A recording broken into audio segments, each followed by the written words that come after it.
Hello everyone, this video is going to help you review some basic trigonomic functions that we use in biomechanics.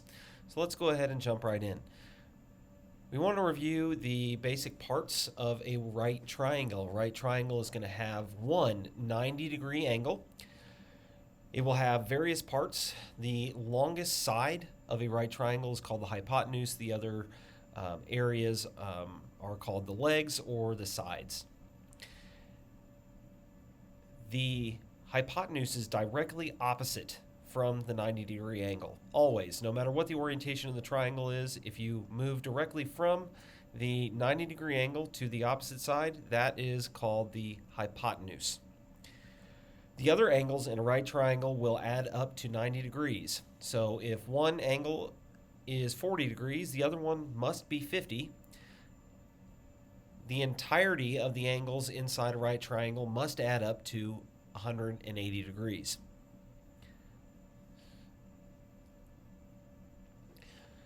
So we know that one of the angles in a right triangle is always 90 degrees.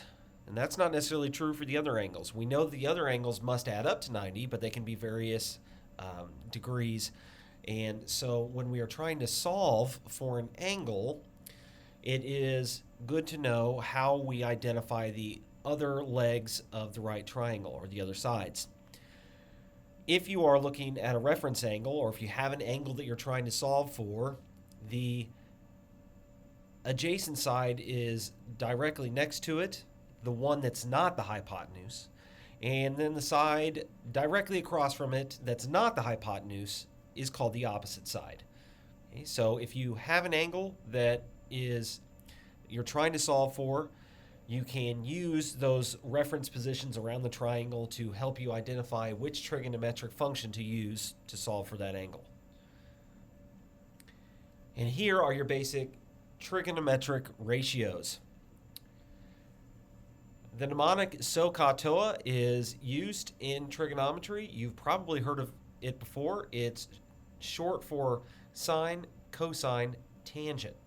Okay, and the SOHCAHTOA helps you remember what the functions measure. So sine will allow you to measure the ratio relationship of the opposite leg and the hypotenuse. Cosine, adjacent leg and hypotenuse, and tangent, opposite leg, adjacent leg. When you use the basic trigonometric functions, you're usually given information about one of the angles that is inside the triangle and one of the legs, or one of the sides. And generally, when we use these functions, these basic trig functions, we're trying to solve for a side. Okay, so in this example, you have information about two angles. Okay, so we know that we have a 90-degree angle and a 15-degree angle. You can probably guess what this angle will be over here. You just have to do 90 minus 15. Okay, so if we did that, we would know that this angle over here is 75 degrees, because those two together would make 90, plus a 90-degree angle would be 180. But we're trying to solve for the missing side, so we can use tangent to solve for the missing side. So you plug in the 15-degree angle that you have, and you solve for the missing side. There are a few more examples that you can run through this page to help get a better understanding of how to use those basic trig functions.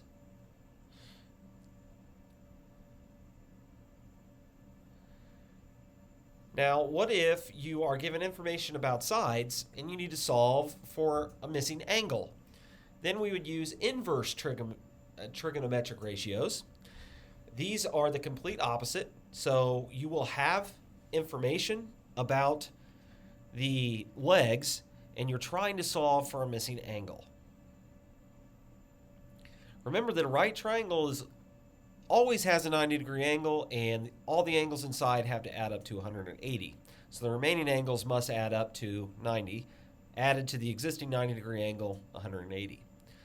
Okay, so in this example, we see that we have information about the sides, and a little preview of what's to come is you could use the Pythagorean theorem to solve for the missing side here before you get started on the angle. And in order to solve for the angle, we can use our inverse cosine function, plug in the information about the sides that we have related to the angle. So right here, I'm trying to solve for this missing angle, and I have information about the legs adjacent and the hypotenuse. I do not have information as it's currently viewed. I don't have information about the opposite leg yet. Now you could use the Pythagorean theorem and solve for that first, and then you can use whatever inverse function you would like. There are a couple that you could use, but let's just say you don't have the information about this missing side. You would have to use the 6 and the 10, which the 6 is the adjacent side, the 10 is the hypotenuse. And you're going to use, if we come back up here, you can see the cosine is the function that uses adjacent and hypotenuse relationships.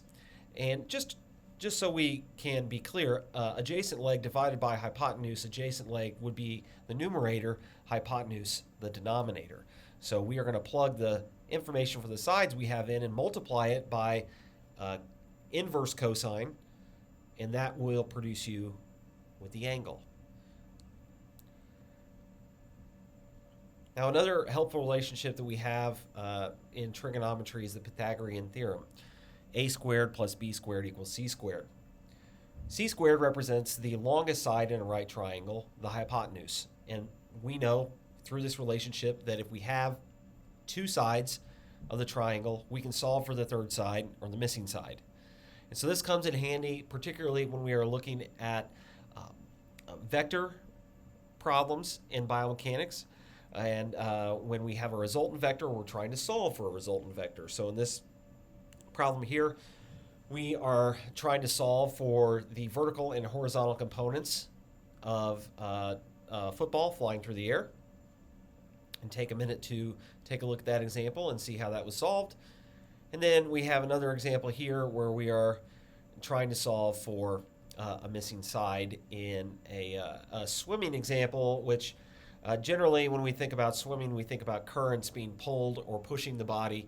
So if you've ever been swimming in a lake or in the ocean in particular, you'll know that if you start swimming in a straight line, you don't always end up where you're pointing. If you think you're pointing straight, you might swim for 50 yards and look back, and you're actually a little bit further to the right or left from where you started.